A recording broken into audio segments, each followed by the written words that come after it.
Your mailbox has a letter in it. This must be your lucky day. Or unlucky day. Walking to the mailbox means going outside. A feat you shouldn't take lightly in Althar. Althar is not necessarily a bad place. Lots of good things to be said about it. It's beautiful. It's prosperous. It has a rich culture. It has a unique and interesting history. But it's also hot. Like, really hot. Hot enough to make you think twice about walking 20 feet to pick up a letter. Hot enough to make you wonder if you were right to pack everything up and move here. Steel yourself and step outside. The heat of the day sears your eyeballs and burns your lungs. That letter better not be junk mail. Let's find out. The letter doesn't look like junk mail. Your address is handwritten, not printed, and the envelope is sealed by a wax stamp. Open it. Welcome, lucky winner. You are invited to my house to tour my Monsters from Monsters wax exhibit. This is an all-new, never-before-seen event, and I want your input before I open it up to the public. I, Price, will personally lead you through the exhibit, and you'll be given the opportunity to witness dangerous and monstrous creatures in their natural habitats. Many of these creatures have never been documented in any form, but at least one of them is guaranteed to attempt to kill you if you come across it in the wild. Show up at the address this Friday at sundown, or you'll regret it. 1507 Algi Waste Road, Lower Althar. Put the letter down. Wow, you can't remember the last time you won anything. You also can't remember entering a contest. And Lower Althar? You're in Upper Althar. Getting to that address would take all day. To make matters worse, Friday is today! If you want to get there in time to claim your free Monsters for Monsters wax exhibit tour, you'd better leave now. You could also just go about your day and forget all about the letter. For all you know, it could be a clever scam. Lower Althar, here I come! You spend the majority of the day traveling to Lower Althar. Nothing remarkable happens during your commute, and you arrive at the address with a little bit of sunlight to spare. What you see surprises you. For allegedly being the home of Price, one of Owl's most popular and wealthy TV personalities, it doesn't appear to be anything special. Actually, to hell with special. It looks shoddy and neglected. The lawn has more weeds than grass, the pond is filled with algae, and the walkway leading to the door is cracked and uneven. The house itself looks no better. The paint is peeling, and several of the windows are cracked. There's no way this is the right house. Just then, a small, tattered sign above the door catches your eye. Monsters from Monsters. Well, that settles it. This must be the place. Head up the walkway to the door. You trip over a loose chunk of concrete and fall to the ground. Get up and keep walking. A cloud of biting gnats floats on over from the nearby pond to nip at you. Wave them away. Several thorny weeds along the walkway spring to life and grab at your ankles. Kick them off. Finally arrive at the door. Knock on it. Knock, knock, knock. The door opened! Head inside. This is too spooky. I'm leaving. What are you thinking? You already came all this way. You can't go back now.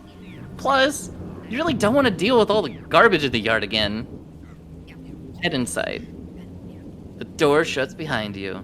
Click. Sounds like you're locked inside. Try to escape. It's no good. The door's locked tight.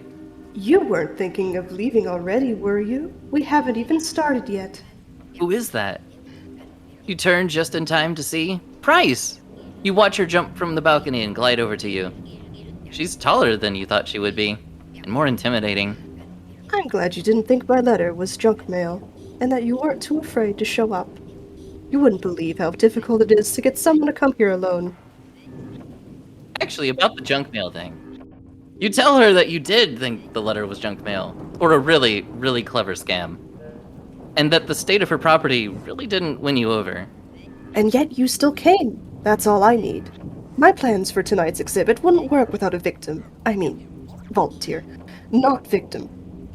Shall we get started? I have something special planned for you at the end, and I'm dying to get to it. She grins, revealing some very long, very sharp fangs. The joke is that being a vampire, she's already dead. You're led to an open doorway, and you peer inside. It's too dark to see anything. After you. Price, are you plotting to kill me? Me?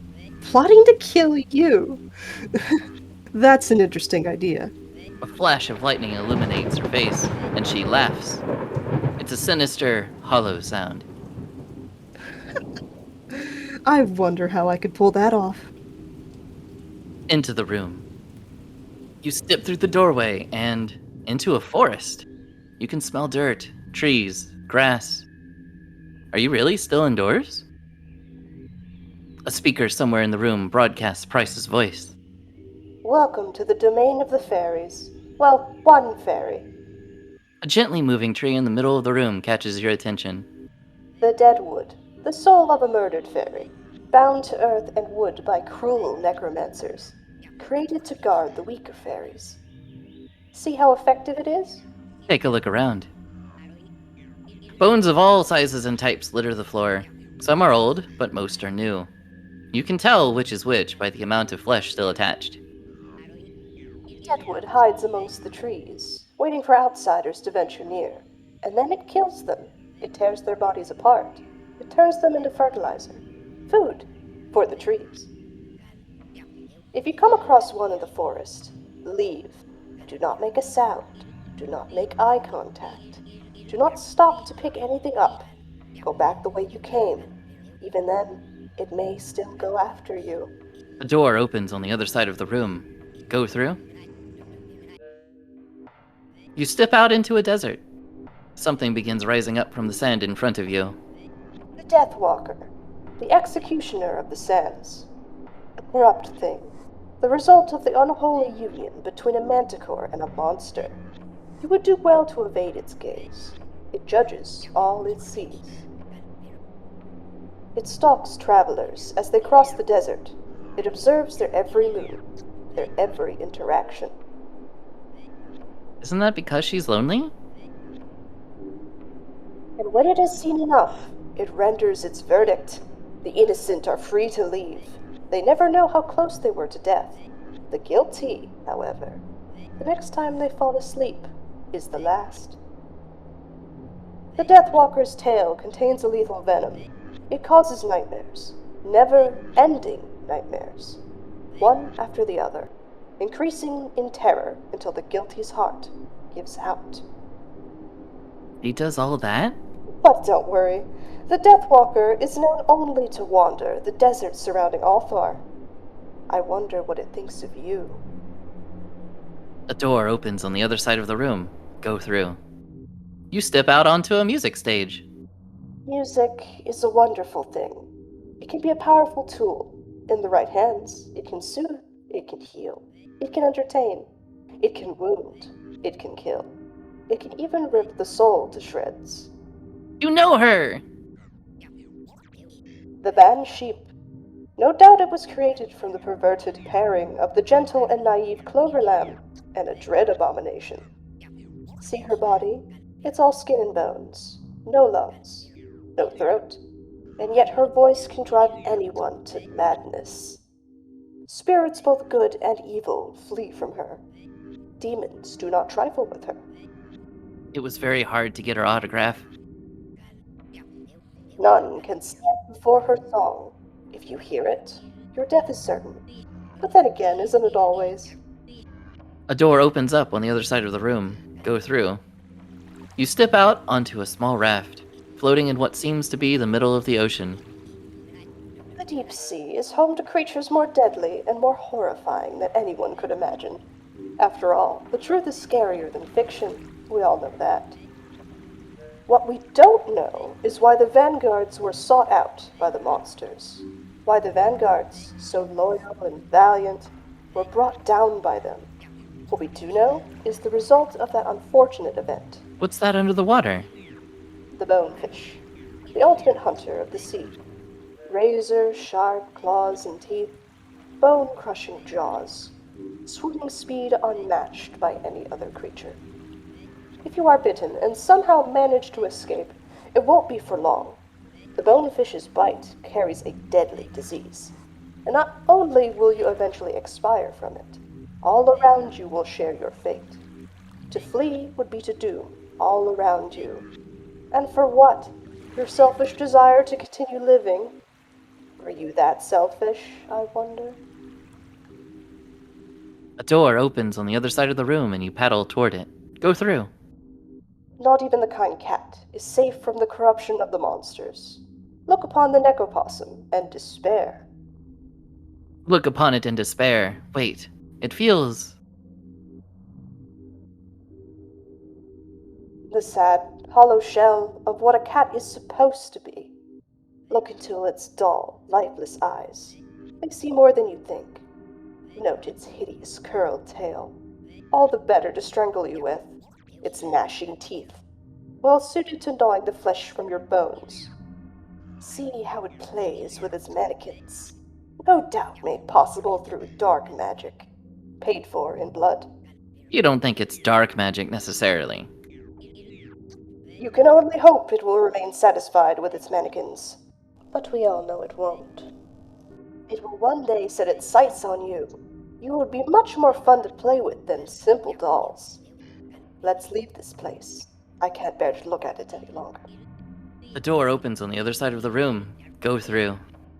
You step into what looks like somebody's bedroom. It's pretty normal, except for a few things. Price's voice seems kind of muffled in this room. Are her speakers working? No doubt, this is a vampire rabbit's domain. Note the various objects placed throughout the room.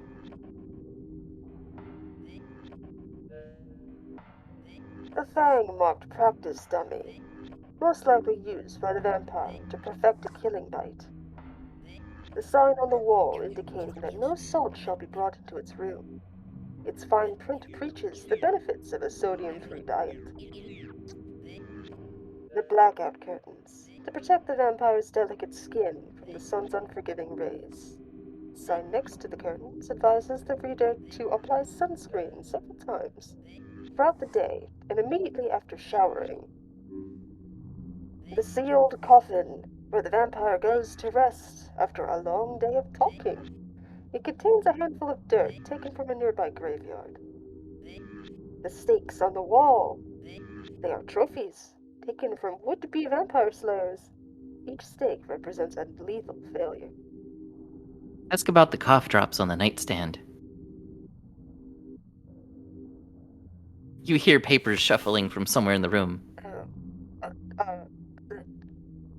The garlic-free honey lemon throat lozenges. They have been unblessed by an anti-priest, and they are the perfect thing to soothe my throat and protect my beautiful broadcast voice. You notice the coffin lid is ajar. Go fix it. Bryce jumps out of the coffin! I am this room's vampire rabbit, but fear not, I will not bite you. You are protected by my good manners and business sense. You remind her that you also don't have any blood. That, too.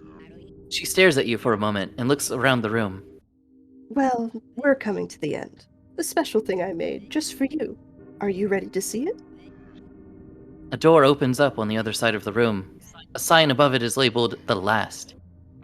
5 other doors open up along the other sides of the room. They all have labels on them. The Last, the Deadwood, the Deathwalker, the Bansheep, the Bonefish, the Necropossum. The Last. You enter the last room. Curtains adorn the far wall. Price's voice rings out from behind them. Last exhibit. Made just for you. What? Cool! Tonight, I have shown you 6 monsters. 6 things that should not be, but are. I have told you about them. I have detailed their wicked ways. All are unique in their evilness. But did you know? They all came from the same monster. Yes, it's true. Behind this curtain is a twisted thing. It is the one responsible for all 6 monsters here, and no doubt countless more monsters elsewhere. Bryce tears the curtains away. Look at it! You knew it! The Necropossum, from Glissod, with their innate ability to mock death and manipulate it and life, they have corrupted countless other species.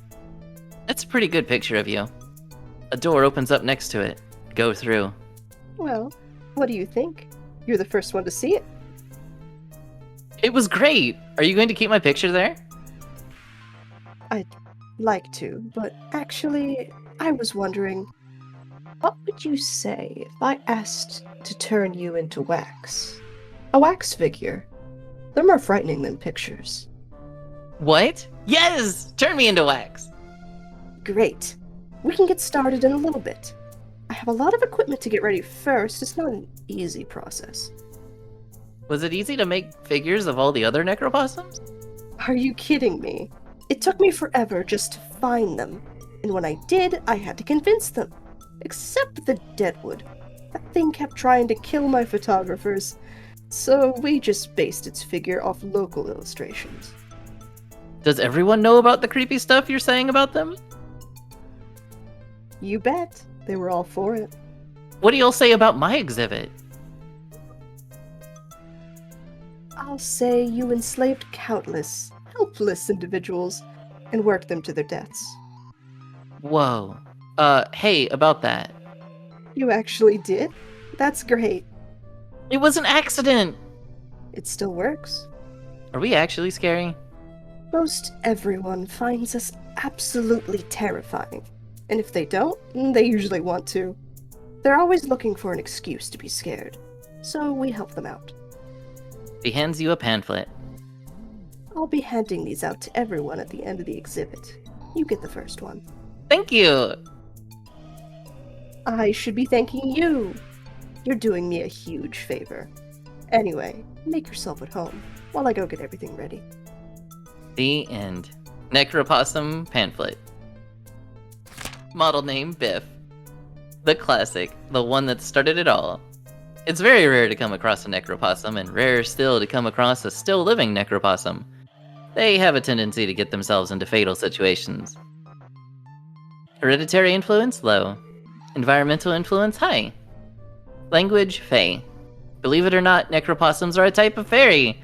All types of necropossum can speak and read Fey. Ability to reason high. Even though most of them are, well, zombies, they're an intelligent bunch. You'd think that the cessation of all brain activity would make them a bit slow, but you would be wrong. Affinities, spirit, usually. Weakness, resistance. Varies on physiology and affinity. Physiology. Necropossums are extremely varied.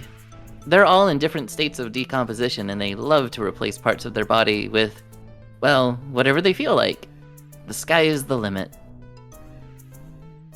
Only necropossums that have never died can reproduce. And then only with species similar in physiology. That's why hybrids are very, very rare. Ability, play dead. It's where they get their name. When they die, as long as their head, brain to be specific, is intact, they'll come back to life. Kind of. They stop growing, sure, and their body needs special upkeep to prevent the ever-present threat of decomposition. But that doesn't matter, right? It's currently unknown how they come back to life, but it has to do with the mushrooms that sprout from them after they die. Ability, play live. All necropossums can raise bodies from the dead and order them around. The risen dead are just puppets, however, so you don't have to worry about a necropossum resurrecting your grandma and having her actually be there. It's just her corpse, no big deal. Necropossums can also manipulate bodies that were never alive, like dolls, puppets, and mannequins. This type of manipulation is becoming very popular since things like dolls need very little upkeep and smell better than zombies. Special notes. Necropossums do tend to get into fatal situations, but they do not have a death wish. They just don't seem to have the avoid danger at all costs instinct that other species have. They're also prone to loneliness and often seek out friendship. However, due to their zombie-ish nature and the scent of decay that accompanies it, friends are hard to come by. Even more special note. Don't be afraid of any type of necropossum. They make great friends. Except the Deadwoods. Don't go near them. Model name, Cream. Her stage name is Ice Cream. And although she can shred your soul with her screams, she'd rather just enrapture you with music. Her singing tends to be on the loud and heavy side, so it's not for everyone. Hereditary influence, high. Environmental influence, high. Language, fey. Fairies. Ability to reason, high. Affinity, spirit and sound, usually. Weakness, resistance, not available. She asked me not to list anything. Physiology. Ice cream looks like a clover lamb without any wool. This is assuming normal clover lambs don't have any skin or eternal organs, and is probably incorrect. Ability, power ballad. Her voice can actually shred your soul. It's not necessarily fatal, but I don't think it's something you can easily recover from. Her voice can also guard against all evil, or so she says. Special notes. She's the official musician of Treble, and the lead singer for We All Scream, Treble's most dark and brutal metal band. Name, Price. Yours truly. Likes cryptids of all sorts, the night, terrorizing anyone who wants to be terrorized, handing out nightmares to very special individuals. Dislikes garlic, salt, running water, the ocean, silver, sunlight, anyone who attempts to hammer a stake through my heart. Hereditary influence, high. Environmental influence, low. Language, fey. I've never even been to Glissod, and I can still understand it. Weird. Ability to reason, high. Affinity, spirit and air. Weakness, resistance, not available. My weakness isn't any of my dislikes. I can handle all of those. I just don't like to. Physiology. Tall, intelligent, attractive, lovely fangs. One of them is actually a horn, but don't tell anyone. Impressive wingspan. Wonderful, made for broadcast voice. It's also good for singing, but I prefer talking. Ability. Is a vampire. I'm a vampire. It comes with most of the benefits that probably come to mind when you hear the word. Ability. Broadcast channel. Why travel to the ends of the world to find one individual when I can broadcast my message to thousands? If you're one of the special individuals I mentioned earlier, you'll either really like or really dislike my show. I don't know which one, and I don't have any control over it. I don't choose your prophecy, I just deliver it. Special notes. I may or may not have been kidding about the stakes during my part of the exhibit. Please, be courteous. I try very hard to fit into society and share my talents with everyone. But sometimes it's difficult to do that, and have to deal with the temps on my life as I sleep.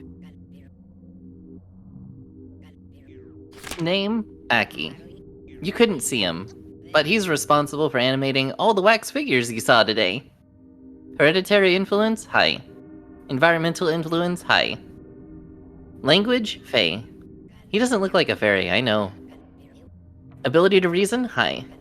Weakness, resistance, not available. He just stands still and stares at me whenever I ask. Physiology. You would mistake him for a statue of a slightly misshapen, dull-colored jackal, unless you knew what to look for. Ability, now you see him. He's really good at it standing still. He can do it for days on end. And the longer he stands still, the harder it is to see him, even if you know where to look. For all practical purposes, he's invisible. Ability, spirit chains. If it has a soul, he can chain it to an area. He says he uses it to seal off evil spirits, but wouldn't go into further detail. Special notes. Aki loves scaring everyone almost as much as I do. Model name, none. I love to terrorize anyone who wants to be terrorized. But let's set it aside for a moment. If you're not a fairy, Deadwoods really will try to kill you. Hereditary influence. Environmental influence. High. Deadwoods are created or grown, so environment is extremely important. Language. Fey. They can't speak, but they do understand Fey. Ability to reason. High. They are very intelligent. They're just hell-bent on killing everything that comes near. Physiology. Deadwoods can be made out of anything you'd find in a forest. Trees, dirt, rocks, bushes, you get the idea. Special notes. Deadwoods stick to their fairy circles. If you're in a forest and suspect there might be a fairy circle nearby, stay clear of it. Not every fairy circle has deadwoods guarding it, but you shouldn't want to be the one to find out. Model name, Kostra. They don't always look like a skeleton, but even if they don't, they're still called bonefish. And not all of them transmit horrible diseases through their bites. Hereditary influence, high. Environmental influence, high. Language, fey. A fairy fish! Ability to reason, high. Affinity, spirit and water. Weakness, resistance, not available. Kostra declined to comment. Physiology. Whether they're a skeleton or not, they usually look like a vanguard that's gotten into a terrible accident, even if they've never died before. Ability, no response. Wounds inflicted by a bonefish are extremely dangerous. They poison and shut down the immune system, often resulting in localized disease and infection. Accidental wounds from a bonefish, such as the result of horsing around or wrestling, are not dangerous and heal normally. Special notes. Bonefish take pride in their vanguard heritage and enjoy socializing with others, but due to their appearance are often shunned by everyone. Their attempts to rescue drowning swimmers are often met with fear and misunderstanding, and divers have been known to almost panic and faint when coming across a bonefish unexpectedly. So, if you're out in the ocean and see a horrible, dead-looking sea creature swimming toward you, feel at ease. Like vanguards, they're good company. Model name, Kersey. Kersey mainly keeps to themselves, preferring to play with their mannequins rather than interact with anyone else. They were difficult to interview. Hereditary influence, high. Environmental influence, high. Language, fey. Also a fairy. Ability to reason, high. Affinity, spirit. Weakness, resistance, fire. Kersey has covered most of their body with a luxurious cotton weave, and would like to point out that at no point should fire ever come near them. Physiology. Kersey looks like a cat, made of, well, covered with fabric. Who knows what parts, if any, were there when they were born. Ability, tiny mans. Kersey says it's short for tiny mannequins, but they don't have to be tiny. They can control dozens of small mannequins at a time, or several large-sized mannequins at a time. It's kind of unnerving to see the larger ones creep about the shadows, even for me. Special notes. Kersey kept following me after the interview was over, and after asking them several times why, they finally told me they had something for me. A tiny price doll made of yarn. They told me that they're often lonely, and that they try to play near anyone who will tolerate them. They hand out dolls to show their appreciation. Model name, Fan. Deathwalker is more of a pun than a threat. They're a type of necropossum, so they're probably dead. And they're still walking around. Get it? Hereditary influence, unknown. Environmental influence, unknown. Language, fey. Again, they're fairies. Ability to reason, high. Affinities, spirit and poison, usually. Weaknesses and resistances, not applicable. The Deathwalker I used for my exhibit asked me not to list them. Physiology, tall, quiet, and very scary. Their manticore side usually gives them insect or arachnid features, like more than two eyes, or a deadly-looking tail. Their fuzzy necropossum side doesn't do much to make them look cute. Ability, venom. Most manticores have a venomous sting, yes, but Deathwalker venom is especially bad. And like all manticores, all Deathwalker venom is unique. The Deathwalker I used for my exhibit can poison dreams with their sting, resulting in nightmares that invariably end with the victim's heart stopping. Her venom doesn't seem to do anything if the victim is awake when stung, or so she says. Special notes. Like all necropossums, Deathwalkers are prone to loneliness. Their terrifying appearance tends to upset the general population, to the point that they choose to live outside of Althar rather than in it. So if you happen to see one, say hello, won't you? It'll probably make their day.